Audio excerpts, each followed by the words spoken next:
My name is Inspector John West. I was... Take your time, Mr. West. Deep breaths. You want a drink? Whiskey. Hold the rocks. Hold the rocks. Hilarious, Mr. West. Fuck you. My name is Inspector John West. I was the officer in command on the Party Hard killings. Can you describe to me exactly what the Party Hard killings were? They were a series of murders strung across the U.S. during the autumn break of 2000, exclusively taking place in and around house parties, rooftop parties, cruise parties, you name it. This guy was there, stabbing his way through the crowds. And what was the motive, Mr. West? This guy, he just wanted some peace and quiet. Maybe you should start from the beginning, Inspector. It might give us a better idea of where this all went so wrong.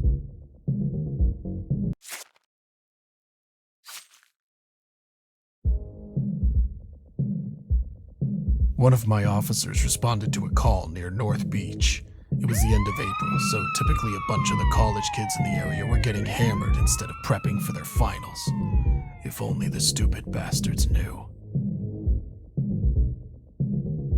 You arrived at the scene after the assailant had fled, correct? A little after 3 a.m., yeah. Were you aware of his current mental state at the time, Mr. West? His mental state? His confusion, the blood dripping from his hands, like someone else was driving him forward, yet a bright light leading him onwards. I heard that bright light, as you so eloquently put it, was just a bunch of biker trash scumbags in search of lost souls. Guess he must have hitched a ride with them somehow. Perhaps it was when they realized that the party was already dead. Excuse the pun. Speaking of dead, wasn't your daughter Katie at that party, Mr. West? Seeing her blood zigzagging between those bathroom tiles, it was like a sledgehammer using my stomach as a welcome mat, drowning without water. Jesus. She was so messed up that I couldn't even ID the body.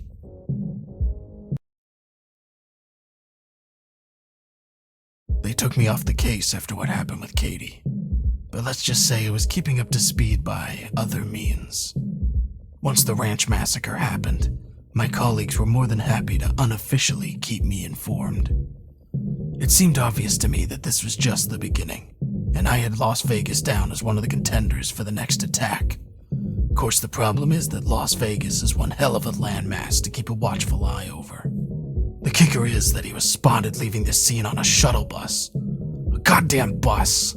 So you're saying the perpetrator was calm even after what he'd just done? I'm saying this guy was a fucking psycho. Please, Mr. West, try to stay professional. You're a funny guy. Either way, I still don't know how he evaded the entire police force descending down on him. It was like the devil was on his side.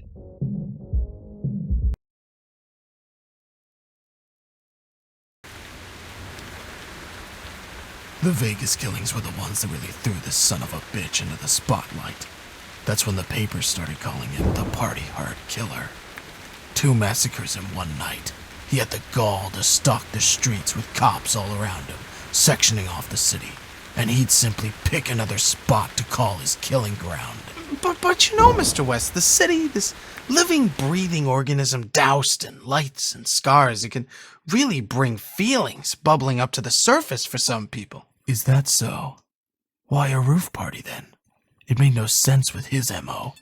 On the contrary, Mr. West, I'd suggest it made perfect sense, being so close to the sky, yet behaving like worms. Perhaps he felt that those people simply deserved to be back in the dirt, where they belonged. And then, there was nothing. Months and months of goddamn nothing. Just frustrating goddamn silence. The shadow had swept through our lives and then hidden away like the yellow-bellied piece of shit that he is. Mr. West, please, let's stick to the facts. What do you think he was doing during this time? Damned if I know. Tell you what, though, those months dragged and dragged. The papers wanted names. There was severe public unease. The police force was a laughingstock. You'd never guess that one single sicko could rip this country apart so badly. And then one day, out in the desert, there was an encounter. What kind of encounter? A guy driving late one night told us he nearly hit this guy who stepped out in the middle of the road. Apparently, he didn't say much, although the driver was in shock, as you'd expect. He sort of just threw a flyer at the guy's feet. Said he needed help. Needed help? What kind of help? Said he needed a ride to a party on a boat.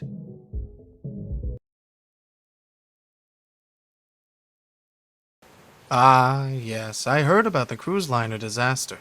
Although I assume it wasn't the rushing water that killed those people, as the news had us believe. Sometimes it's easier to keep the people safe by shielding them from the truth. Yes, well, that's an interesting sentiment, although I'm guessing the people on that boat may have felt a bit shortchanged. Though while we're on the topic of truth, you were about to discover a truth of your own, am I right, Mr. West? The girl. Yes, the girl. Tell me about the girl, Mr. West. From what I understand, she'd been following him since he first began his descent to madness. Stalking him, perhaps? Label it what you want. Seems like she was a fan of his work. Wanted to study his methods, as sick as it sounds. She was always a troubled child. You seem to be well acquainted with our newly found heroine, Mr. West. And you know exactly why, you son of a bitch.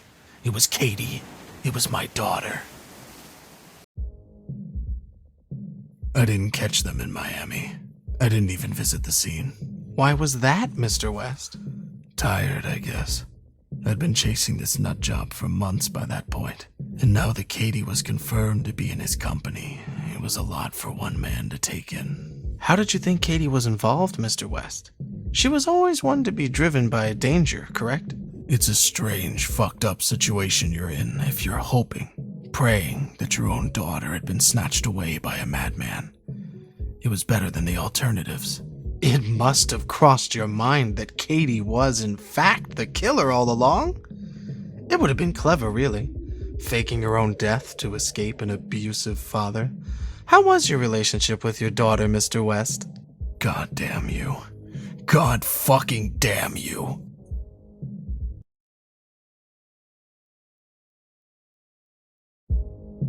I finally caught them a few weeks later, out in the middle of nowhere. His car just pulled up onto a dirt path. What was he doing, Mr. West? I'd been staring at photos of Katie every night for the last month.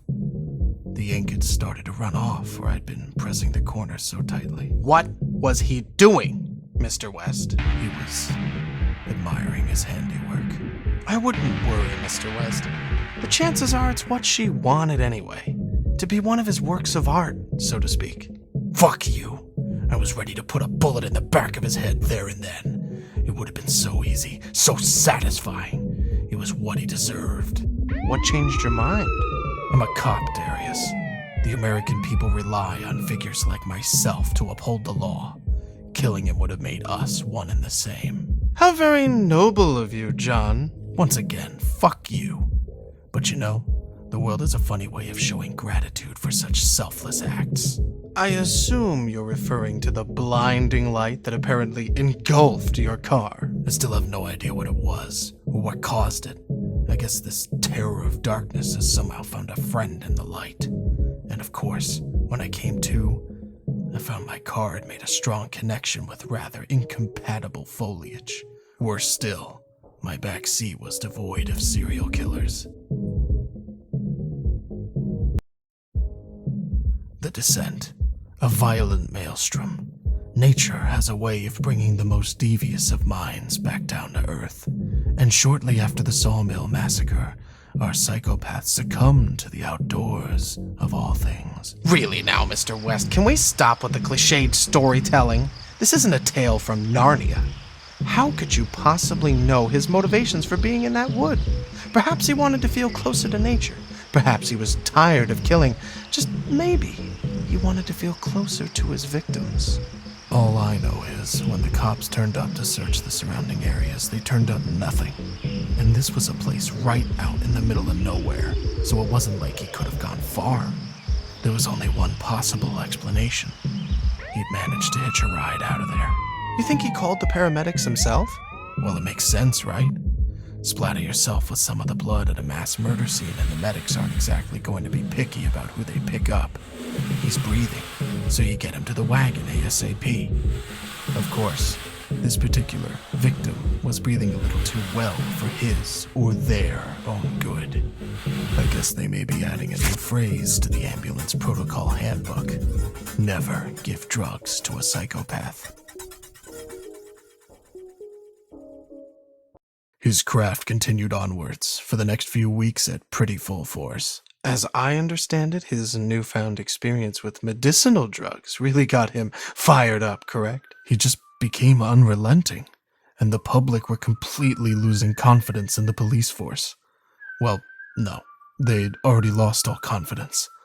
Now they were forming task forces and going out onto the streets themselves looking for him. He even had followers by this point. Groups of people who saw what he was doing as some kind of means to a human utopia. We just couldn't keep up with him.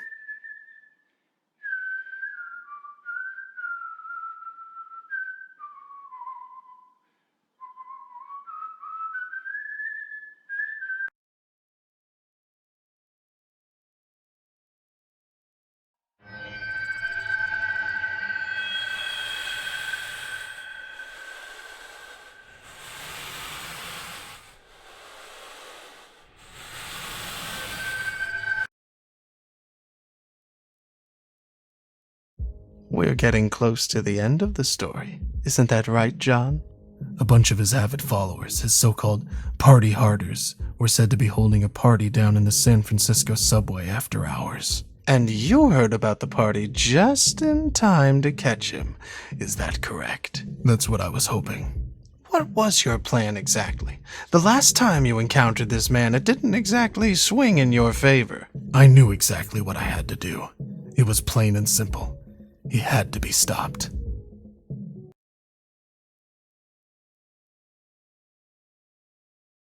So, tell me, John, did you find what you were looking for down here? You fucking tell me, Darius. You know, John, we're not really that different, you and I. You can make out like you're the heart of gold and I'm the malicious prick here, but you never really tried to stop me, did you? You say that like I had a choice. You always had a choice, John. You know that. You're not weak. You allowed me to do these things, John, and now you want to justify it all to yourself. Wash your hands clean of any wrongdoing.